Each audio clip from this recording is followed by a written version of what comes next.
Compromise of the NX build system infects 1,000 developers' popular enterprise web content management systems let attackers remotely execute code. Amazon disrupts a sophisticated multi-factor authentication device code campaign. Salesforce data theft attacks gets worse. This is Cybersecurity Today, and I'm your host, David Shipley. Let's dig into the latest. More than 1,000 developers woke up last week to find their GitHub accounts compromised and secrets dumped into new public repositories.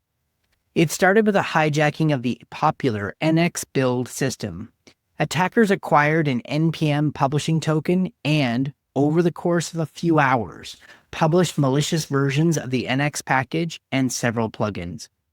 Anyone who installed or updated during that window was infected with a script called telemetry.js that leveraged AI command line tools, Claude Code, Gemini, and Amazon Q to scour local machines for high-value secrets.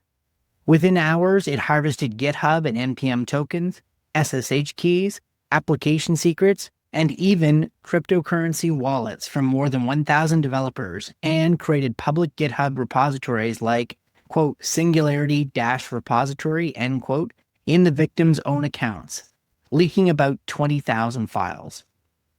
Now, to make it worse, to slow anyone trying to respond to the malware, it also booby-trapped shell startup files so that every time a terminal launched, it crashed. NPM removed the malicious packages and GitHub disabled the rogue repositories, but roughly 90% of the stolen tokens remained active. This wasn't an isolated AI-fueled disaster this summer. In July, researchers warned that large language models hallucinate package names with alarming frequency. In tests covering 1.15 million prompts, commercial models invented non-existent packages 5.2% of the time, and open source models did so a staggering 21.7% of the time. Across all of the different tests, 205,474 hallucinated package names were generated. And attackers have begun registering these fake names in a tactic called slop squatting. If a developer blindly installs an AI-suggested package, they unknowingly pull in malware. Less than a week after that warning, a malicious pull request against the Amazon Q developer extension for Visual Studio Code inserted a script that downloaded an extra file and passed a prompt to the Amazon Q AI assistant, instructing it to wipe the user's home directory and delete AWS resources. This rogue extension lived in Microsoft's marketplace for 2 days before AWS revoked credentials and released fixed version. The attacker later said this dangerous stunt was meant to expose lax security reviews. Taken all together, these stories highlight a troubling pattern. AI-driven development introduces new avenues for compromise and new economies of scale and attack speeds for criminals. Prompt-injected assistants can be tricked into running destructive commands, hallucinated package names can lure developers into installing malware, and compromised build tools can harvest secrets at scale. AI is not going away, but repeating all of the sins of our past approaches to modern technology security is yielding the same awful results, but at greater speed, chaos, and harm.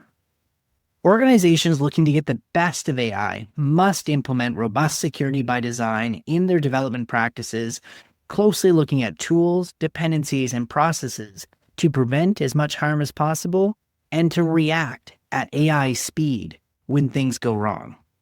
If organizations are unable or unwilling to do that work, they shouldn't implement AI-powered tools into their development shops. Researchers at Watchtower Labs disclosed 3 vulnerabilities in the popular Sitecore experience platform that, when combined, can give an attacker remote code execution. CVE 2025-53-693 allows for cache poisoning. CVE 2025-53-691 is an insecure deserialization flaw, and CVE 2025-53-694 exposes cache key via the item service API. Patches for the first 2 flaws were released in June, and for the third in July. By enumerating cache keys through the item service API, poisoning those keys, and then exploiting the deserialization bug, an unauthenticated attacker can trick Sitecore into executing arbitrary code. If your organization runs Sitecore, and this web content management system is used by global brands in key sectors around the planet, apply these patches immediately. Restrict access to the item service API, and, for goodness sake, do not leave default credentials in place. Now, as we move from software supply chains to nation-state threats, note how attackers are adapting to target authentication flows. Amazon's threat intelligence team says it disrupted a watering hole operation attributed to Russia's APT-29. For those tracking, they're also known as Midnight Blizzard or Cozy Bear. The group compromised legitimate websites, injected JavaScript that redirected about 10% of visitors to domains like findcloudflare.com, and mimicked Cloudflare verification pages. Victims were prompted to enter a device code on a Microsoft login page. Doing so would be captured and would authorize attacker-controlled devices to access Microsoft 365 accounts. Amazon notes the attackers encoded their scripts, used cookies to avoid repeated redirects, and shifted to new infrastructure when domains were caught and blocked. The campaign shows how nation-state actors are adapting to multi-factor authentication flows. Security awareness still matters. It matters a lot. And anyone telling you that technology silver bullets solve the entire problem, they're not doing you a favor. In-depth still counts on people. Continue to educate your team to be suspicious of unsolicited device code prompts and double-check domain names before entering any authentication codes. Google's Threat Intelligence Group has expanded its warning about the data theft campaign abusing Salesforce Drift AI chat agent as part of larger Salesforce.com compromises.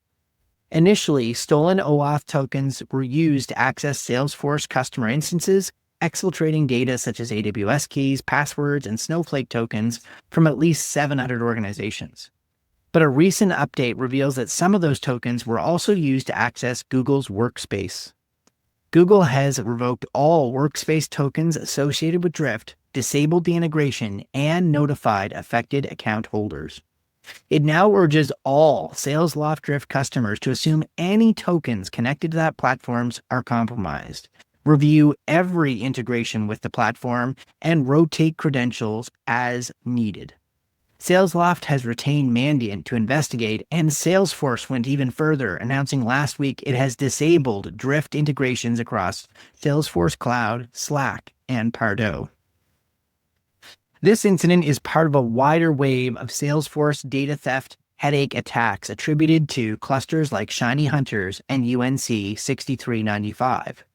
Credit reporting giant TransUnion was the latest victim. It reported more than 4.4 million U.S. customers had personal data stolen from their Salesforce account.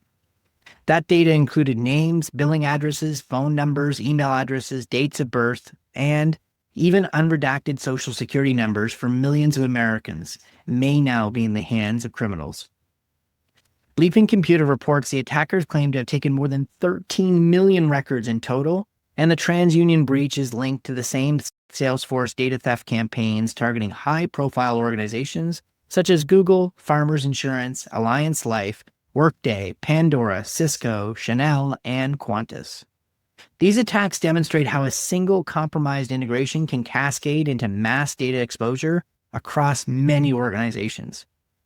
If your company integrates between SalesLoft, Salesforce, or other SaaS platforms, make sure you're checking into it. Assume attackers are already probing your environment and take steps to protect yourself. SalesLoft's website promotes its agentic AI offerings. If those offerings were at the root of this cascading breach nightmare, it may mark one of the earliest and most significant security failures associated with this bleeding-edge AI technology. And unfortunately for everyday folks, they're often the ones getting cut with data breaches when companies live at the bleeding edge. Those are our updates for Tuesday, September 2nd. If you missed last weekend's August month in review, you should go back and give it a listen. Laura Payne and Tammy Harper are awesome, as always, and Jim and I do our best to keep up. As always, stay skeptical, stay patched, and may the force be with you if you have Salesforce and you were using that Drift AI and you didn't bother to rotate those tokens. Please help us spread the word. Like, subscribe, consider leaving a review. And if you enjoy the show, please tell others. We'd love to grow our audience, and we need your help. I've been your host, David Shipley, coming to you from Fall Lake, Fredericton, New Brunswick.